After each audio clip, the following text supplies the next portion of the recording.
Hey guys! Today I will recap a movie called Highlander: The Search for Vengeance. Be warned for spoilers. Sit back, relax and enjoy the video.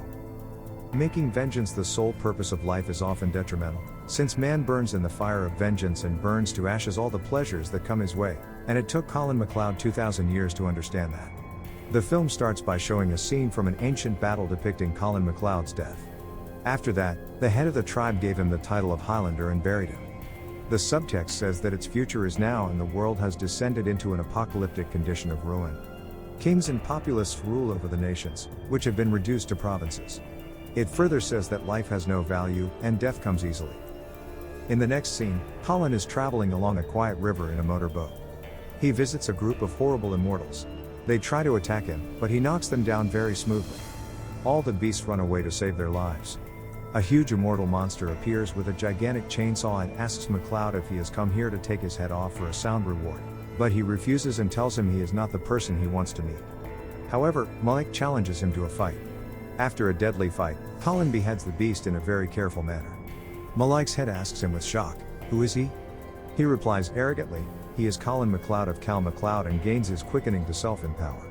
At the same time, in New York City, Marcus Octavius, who is a wicked king, is with his mistress, Kiala, playing a guitar in a luxurious residence. From the balcony where they stand, when they see the quickening taking place, Kiala informs him that another immortal has lost his head. On the other hand, when Colin is empowered by quickening, a rat comes to him and asks if he is feeling better. Colin attacks him, but the rat runs away, and surprisingly, an old man appears on the broken roof of the greenhouse. The following day, Colin travels towards the city. At the main entrance of the city, a soldier stops him and asks him if he has his travel pass and orders one of the robot guards to check his bag.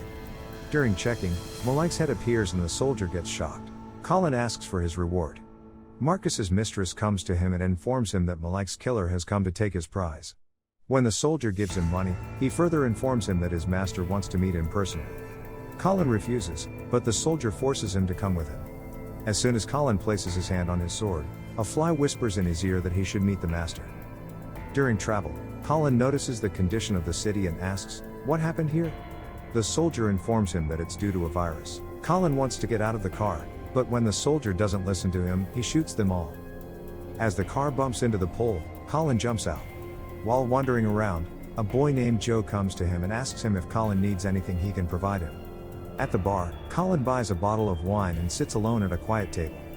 Dahlia, a short-haired woman, comes to him and tells him he doesn't need wine. All he needs is her. With her words, Colin's thoughts travel back to 127 AD in northern England, where with the same words, his wife Moya comes to him and kisses him. Furthermore, the story tells us that Colin was a warrior and commander of his German tribe. Colin's tribe fought against the oppressive Romans, led by Marcus Octavius. Moya, however, disagreed with Colin, believing that Colin and his men were inferior to Marcus's army and that they would be the ones to lose. When Colin declined, she drugged him. Moya came to Marcus and offered her body to him as a peace offering. But Marcus denied it, telling her that it was their destiny. Moya, with the help of her hidden knife, killed Marcus for the sake of her people and Colin. Moya escaped, but she didn't know that Marcus was an immortal. Marcus found her with no effort and crucified her. He decimated the tribe, murdering everyone in front of her eyes. Colin survived because of the drug Moya gave him. When he awakens, there is nothing but his burning kingdom and his wife nailed to the cross. Colin took her down, and Moya swore to Colin that he would not take revenge. But Colin vowed to take revenge on Marcus at any cost. Colin comes to the present with Dahlia's voice. He tells her to go away. Suddenly, the sounds of a siren come, and she offers to assist Colin in evading the guards who are on the prowl for him. Dahlia takes him to a church where she prays. But Colin expresses his dissatisfaction with this type of religious ideology. Marcus, on the other hand, is preoccupied with his meeting with the board and, after that, with a doctor whom Marcus has directed to complete the task by the end of the day. Meanwhile, Marcus is watching his mistress practicing fighting with immortal slaves. After killing all of them, she comes to Marcus. A flashback shows us the 16th century in Japan. Marcus saw a dead beautiful lady, and when he removed the spear from her body, she came back to life. Marcus took her with him and made her his mistress. Dahlia introduces Colin to a group of underground resistance survivors who are fighting for their lives against their opposing authorities. Dahlia brings Colin to her small house and tries to seduce him, but Colin resists this and asks for the main reason. She urges Colin to assist her in breaking into the main tower and stealing some vaccine that will be used to aid the underground resistance, but he leaves. Dahlia follows him. Although he first declines, when he sees an advertisement for the ruler, once again, he finds Marcus and changes his mind. Dahlia assures him that Marcus is the one whom they are fighting against. Another flashback reveals that Colin hunted down and confronted Marcus after the devastation of his community. Colin and Marcus fought, and Marcus killed Colin. The horse Colin was riding brought him to sacred ground where Marcus couldn't enter. As time went on, Colin's wounds healed, and a few months later, Colin opened his eyes when a thunderbolt flashed across his body. An old man's spirit appeared and told him he would live forever. Now come to the present, Dahlia leads Colin through the sewers to enter the main tower. Joe also joins them on the way. They make their way into the tower. They successfully take the antivirus, but in the lab, they also uncover that the virus they are all suffering from has been made there. Suddenly, the security alarm starts, and soldiers open fire on them. Dahlia and Joe make their way out, but Colin goes to confront Marcus. According to another flashback, Colin encountered Marcus again in ancient Rome in 476 A.D., in the 5th century. Marcus defeated him again. The two also met in China in 763 AD and in Scotland in the 11th century, when a tribal leader honored him at his funeral as one of them and a Highlander. When he came out of his grave at night, the locals thought he was the devil, and they all came to kill Colin, but Deborah tried to stop them. The leader arrived and rescued him. He let him go and told him to live with dignity. Colin later faced out against Marcus in 16th century Japan against the Germans during the Civil War, but he was always defeated by Marcus, who at that time fully accepted his immortality. Colin is again engaged in another combat with Marcus in Spain, Trafalgar in the 19th century. In France in World War II, Colin was again caught in a fight. Come on, Colin, arrive at Marcus's state and challenge him. History repeats itself and Marcus defeats him and throws him off the balcony.